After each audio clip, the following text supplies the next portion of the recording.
Buenos días, bienvenidos al tercer coloquio de Educación Destructiva. La primera ponencia a ser expuesta el día de hoy es la titulada La democracia como elemento emancipador del método pedagógico tradicional y las desigualdades sociales en la educación nacional. Será llevada a cabo, pues, como ya mencionaron anteriormente, por Catalina Tarazona, estudiante filósofa de la Universidad Industrial de Santander, y quien les habla, María Alejandra Cera López, licenciada en Lengua Castellana de la UIS y estudiante de Maestría en Educación en la ULAM. La ponencia se va a dividir o va a responder 5 ejes temáticos importantes. Vamos a definir entonces la democracia desde lo teórico, desde la etimología. Igualmente vamos a definir el término de educación. También vamos a hablar de la relación de la educación como formación en democracia. Vamos también a hablar de la desfinanciación estatal de la educación. Y finalmente, pues, vamos a hablar de la educación como derecho fundamental. Entonces, vamos a empezar.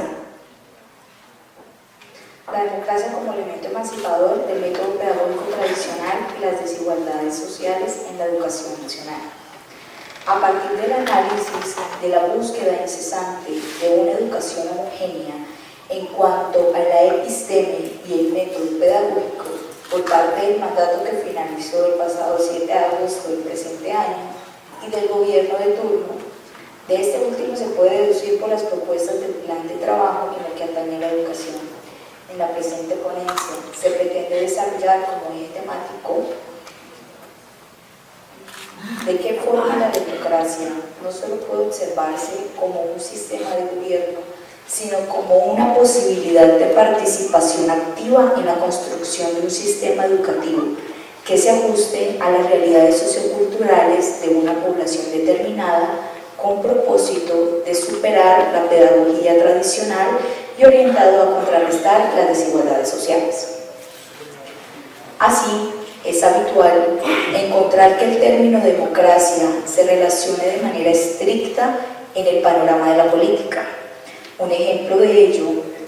es la creencia que adoptar y aplicar un sistema de gobierno en el que aparentemente se refleja el derecho a la participación en la elección de los dirigentes local, departamental y nacional, y al mismo tiempo en la toma de decisiones de gran trascendencia de un territorio, con el propósito de guiar el marco jurídico y el campo de acción del mismo hacia el bien común, entendido este último como lo más provechoso para la mayoría de los habitantes. Con lo anterior surge una relación de reciprocidad entre el cuerpo social y el Estado, en el que el cuerpo social reconoce y acata todo un sistema normativo estructurado por el aparato estatal y este, en un estilo de compensación, otorga una serie de garantías a los ciudadanos, como se consagra en el preámbulo de la Constitución Política de Colombia de 1991, en la que se establece lo siguiente, abro comillas: el pueblo de Colombia, en ejercicio de su poder soberano, con el fin de fortalecer la unidad de la nación y asegurar a sus integrantes la vida, la convivencia, el trabajo, la justicia, la igualdad, el conocimiento, la libertad y la paz, dentro de un marco jurídico democrático y participativo que garantice un orden político, económico y social justo. Pero si se realiza un análisis etimológico al término democracia, se podrá encontrar que proviene de los vocablos griegos demos y kratos, que en sentido estricto se traducen como pueblo y poder respectivamente. En este sentido, no solo se hablaría de un demoscrato en lo que concierne a la política, sino también en la ciencia y la pedagogía. Para puntualizar ciertas convergencias, analizaremos el matiz que es objeto de estudio, a saber, una contextualización de la definición del término democracia en el campo de la educación. En ese sentido, la educación se suele definir como una serie de conocimientos que se transmiten a partir de un método o forma de enseñar. El ideal de este proceso de enseñanza-aprendizaje es que el marco teórico forje el carácter de quien es instruido y oriente sus acciones para que exista una relación armoniosa de adaptabilidad en las relaciones humanas y con el medio en el que se desenvuelve. Sin embargo, si realizamos un análisis etimológico del vocablo educación, encontraremos que proviene del término latino educatio, que en sentido estricto se traduce como formación. Claro que si se reflexiona en relación a esta definición, no se hace referencia alguna a una instrucción netamente militar, casi que autoritaria, cuestión que se analizará en líneas más adelante, sino también podría entenderse como una enseñanza que se forja en el diario vivir, a partir de la cual se da la construcción de un conocimiento concreto en torno a la forma en que se conoce y explora el medio en el que se interactúa. Así, el hombre crea y construye el conocimiento que tiene del mundo desde sus experiencias y lo ratifica en el proceso educativo al que está sujeto. Esto da la posibilidad de relacionar la educación como formación con la democracia entendida como el poder del pueblo y hablar de una democracia educativa que podría definirse como la libre participación en la creación y construcción del conocimiento y la forma o parámetros a partir de los cuales se imparte o transmite sin ningún tipo de restricción en los campos epistemológico y pedagógico, sin dejar de lado las condiciones específicas de cada caso, como por ejemplo los aspectos culturales, la historia, la cosmovisión, el lenguaje, entre otros. A propósito de lo anterior, surge como interrogante: si se propone la construcción del conocimiento a partir de las experiencias individuales y colectivas, ¿cómo se articulan los saberes actuales dentro de la construcción de esa nueva episteme?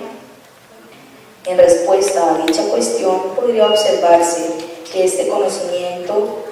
como un enlace que necesariamente debe desligarse de lo que se enseña, o por lo menos de lo que se debe enseñar, en tanto que se estaría hablando de impartir saberes que corresponden a identidades socioculturales distantes. Sirva de ejemplo, en el caso específico de Latinoamérica, su historia está trazada en un presunto descubrimiento e incorporación a una totalidad, que en términos de Enrique Dussel podemos denominarla como europeísmo, caracterizada por un desarrollo social, económico, político, y ahí se presenta una metamorfosis al estilo Kafka, que surge a partir del momento en que exploradores pisan la tierra de ese nuevo mundo, hoy conocido como Latinoamérica, pues al ser observado como el hábitat de una civilización primitiva que carece de desarrollo tecnológico y económico, solo porque tienen prácticas diferentes a las de su sistema cultural, se impuso una identidad de forma violenta sobre el pueblo conquistado. En otras palabras, la singularidad hallada en las nuevas tierras se tilda como arcaica y primitiva, y se reduce a la reproducción de la imagen de la cultura de los conquistadores, porque se tiene como concepto a priori el de una sociedad con un sistema de organización diferente. Todo inicia cuando Américo Vespucio, bajo la potestad portuguesa, parte de Lisboa en 1501, hacia la India, al igual que Cristóbal Colón. Llega a las costas de Brasil convencido de que se ubica en el Cygnus Magnus asiático. Continúa hasta el sur, mientras avanza, más difícil se vuelve el trayecto, y con ello las extensiones territoriales se hacen mayores y los habitantes no son nada similares a lo que se cree conocer de la cultura en ese momento. Luego regresa a Lisboa y escribe una epístola en la que manifiesta haber descubierto un nuevo mundo e indica por primera vez que la masa continental es antípoda y la cuarta parte de la tierra es poblada por humanos primitivos con técnicas rudimentarias, y la envía a Lorenzo Medici. Años después, Hernán Cortés nace en Medellín en 1400. Permanece 5 o 6 años en Santo Domingo como encomendadero, explotando indios. Tras la conquista de Cuba, en compañía de Diego Velázquez, es nombrado capitán para realizar la conquista de las tierras de Yucatán, descubiertas en 1517. Para lo cual, la conquista es un proceso militar violento, en el que el otro es negado y obligado a incorporarse en la totalidad dominadora como cosa. En 1519 parte a Yucatán, tiene noticias de que Moctezuma, el embajador de los aztecas, que está enterado de sus expediciones. Este cree que es el retorno de Quetzalcóatl. Por ello, cuando llega la primera embajada, buscan a su señor y rey, por lo cual Cortés recibe un saludo de Señor y Dios. Ante esto, en un primer momento se trata a los embajadores cordialmente, pero luego espantan a los mensajeros disparando artillería y desafiándolos a luchar, por lo que quedan atemorizados y se niegan a luchar cuando los expedicionistas les dicen que vienen a conquistarlos y que todos serán asesinados. Con esto se da un enfrentamiento entre dos mundos, aunque era una disputa desigual. Luego llegan a Lisboa y al ver tan grande el pueblo decidieron que se llamaría Nueva España y así fueron conquistados. Antes de llegar a México, en Tabasco, los conquistadores ofrecen a los españoles lujosos regalos, entre estos 20 doncellas, entre las que se encuentra Malitzi, después conocida por el pueblo mexicano como la Malicha. Pero nada se compara con la matanza que Pedro Álvaro realiza por traición a la nobleza guerrera azteca. Los invita a una fiesta sin armas en un gran patio junto a los templos. Los españoles cierran las puertas y obstruyen las salidas e inmediatamente entran a asesinar a quienes se encuentran en el interior. En este orden de ideas, América Latina es la primera colonia de la Europa moderna. La colonización es el primer proceso europeo de la modernización del otro como lo mismo, la instauración de un modus vivendi y la imposición de una religión que tiene por fundamento un Dios que al personificarse es victimizado por quien ofrece la vida para el perdón de sus pecados, trae como resultado final una cultura sincrética y una raza mestiza. Por tal motivo, reconocidos los territorios geográficamente, se pasa al control de los cuerpos. El conquistador es el primer hombre moderno activo que impone su individualidad violenta sobre otros, que asimismo, para O'Gorman, no es un descubrimiento, sino un reconocimiento de una materia o potencia donde el europeo comienza a inventar su propia imagen o semejanza. No es la aparición del otro, sino la proyección de los mismos. Claro que vale la pena mencionar que este reflejo de la identidad europea sobre ese nuevo mundo no se debe observar como un episodio más de la historia, sino como un presente constante, en tanto que no solo somos herederos forzados de un esquema de pensamiento, sino también de saberes que parecen que trascenderían esa precariedad con la que se contempla la existencia. Saberes que se informan, saberes que se imparten casi de forma autoritaria y forjan el carácter de seres que por herencia natural son propietarios de un código cultural adverso que albergan en sus entrañas. Dicho de otra forma, el sistema educativo latinoamericano tiene como cimiento un marco teórico, saberes, plagado de ilustracionismo europeo, que no tiene correspondencia con el contexto sociocultural y no responde a las necesidades sociales. Con ello, se da la necesidad de reformular por completo lo que se enseña con el propósito de que el conocimiento responda a la realidad social con miras a incentivar una autonomía epistemológica, el fortalecimiento del tejido social y mitigar la pérdida de identidad y las recalcitrantes desigualdades sociales, o en palabras de Simón Bolívar, abro comillas, la educación e instrucción pública son el principio más seguro de la felicidad general la más sólida base de la libertad de los pueblos. Cierro comillas. Por tal razón, la educación es un medio de ascenso social en el que los países del tercer mundo,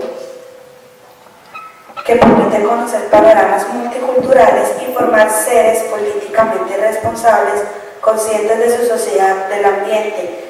y lo que esto representa para sociedades futuras, capaces de formar decisiones efectivas en la resolución de problemas de la cotidianidad y la colectividad, sin importar ubicarlos en una sociedad descompuesta, que no refleja más que un aumento de la población del país, en el que el desplazamiento interno a causa de la protección y aplicabilidad de los derechos fundamentales se reduce, la pérdida de valores se agudiza y la desigualdad social nacional se hace más notoria y profunda. Sin embargo, no solo es necesario reconocer la importancia de la educación y su proceso de transformación continuo en el camino de búsqueda de la igualdad, sino también el grado de responsabilidad que tiene el gobierno de cada territorio. Por consiguiente, en las siguientes líneas analizaremos de manera asomera las políticas educativas de la República de Colombia. Al respecto, se sitúa 10 años atrás exactamente cuando todo el deterioro de la educación empieza y fue en el gobierno de Andrés Pastrana, en el que hay una crisis de la banca privada, lo que lleva a una reforma constitucional que recorta los recursos de la educación de manera transitoria para financiar la crisis de estos banqueros, generando créditos subsidiados a estos, proveniendo de recursos públicos. Partamos de que en Colombia se debe destinar dinero a las siguientes obligaciones del Estado: distribución y posesión de la tierra, administración de la salud, la administración de los recursos públicos y la administración de la educación como negocios que más que representan dinero en Colombia. La lucha o ambición más grande que se tenía antes era la educación, por lo que se acordó que el presupuesto a la educación crecería por encima de los ingresos corrientes, impuestos, de la nación, por lo que se garantizaba que anualmente el presupuesto de esta iría creciendo y una gran parte se destinaría a la educación pública. Entonces, en la medida en la que se toman los recursos públicos que deben ser tomados para utilizarse en el gasto público social y lo invierten en entidades privadas como los banqueros y los industriales. Después de esto, el deterioro de la educación fue aún más grande, debido a que el gobierno de Uribe se transformó esa reforma de Pastrana, que era transitoria a permanente, pero ya no para financiar banqueros en crisis, sino destinar esos dineros de la educación pública, que era responsabilidad del Estado, para el presupuesto a la guerra, para financiar programas de seguridad democrática, por lo que desde entonces la educación y el presupuesto para esta se ha ido deteriorando, clasificándonos hoy en día como uno de los países con la educación más baja en el mundo. Por lo que se dice que cada vez más nos alejamos de lo citado en la Constitución Política de Colombia en el artículo 67, que plantea la educación como un derecho de la persona y un servicio público que tiene una función social, el cual debe ser suministrado por el Estado o en casos en el que éste no lo haga, particulares bajo el control y vigilancia de autoridades gubernamentales, es decir, el sector privado. Dicha garantía, según la citada norma, no es otra que buscar el conocimiento a la ciencia y a la técnica y demás bienes y valores de la cultura, lo que finalmente se le debería esperar de la educación, pero que en la mayoría de los casos es difícil debido a los intereses económicos que hay de por medio por parte de las organizaciones privadas a cargo de ofrecer este servicio. Otro problema serio, además, es que ya no se concibe la educación como un derecho precisamente, sino como un privilegio que solo algunos o los que tienen dinero pueden acceder, y nos hemos acostumbrado a esto, ya que no se exige que se haga respetar dicho derecho. No estamos conscientes de lo que esto significa ni la importancia que acarrea, y lo que brindan la educación ya no lo ven como un servicio, sino como un medio o vía para enriquecerse o para lucrarse. Se olvidaron del objetivo principal de este como desarrollo de un país, olvidando la parte de la calidad y viéndolo como medio para generar ganancias de forma lucrativa, o en palabras de Aníbal Ponce, todo lo que se inculca no tiene ya como antes la finalidad del bien común, sino en cuanto ese bien común puede ser una premisa necesaria para mantener y reforzar a las clases dominantes para esta es la riqueza y el saber, para las otras el trabajo y la ignorancia. Entonces, en una sociedad medianamente decente, que conozca sus derechos y deberes, entendiendo la importancia de la educación como derecho, seremos más consecuentes a la hora de elegir nuestros gobernantes, que nos ofrezca una educación realmente de calidad, con los recursos necesarios y no simplemente un títere elegido por los mismos de siempre que sigan dañando y acabando con la educación y los recursos de esta en el país. Al tener claro que el Estado es quien debe cargarse de los recursos económicos que le ingresan a la parte educativa, es claro también que estos no son bien invertidos, además de insuficientes, porque las diferentes necesidades que aquejan a la parte educativa, tanto desde lo rural hasta lo urbano, básica, media y profesional,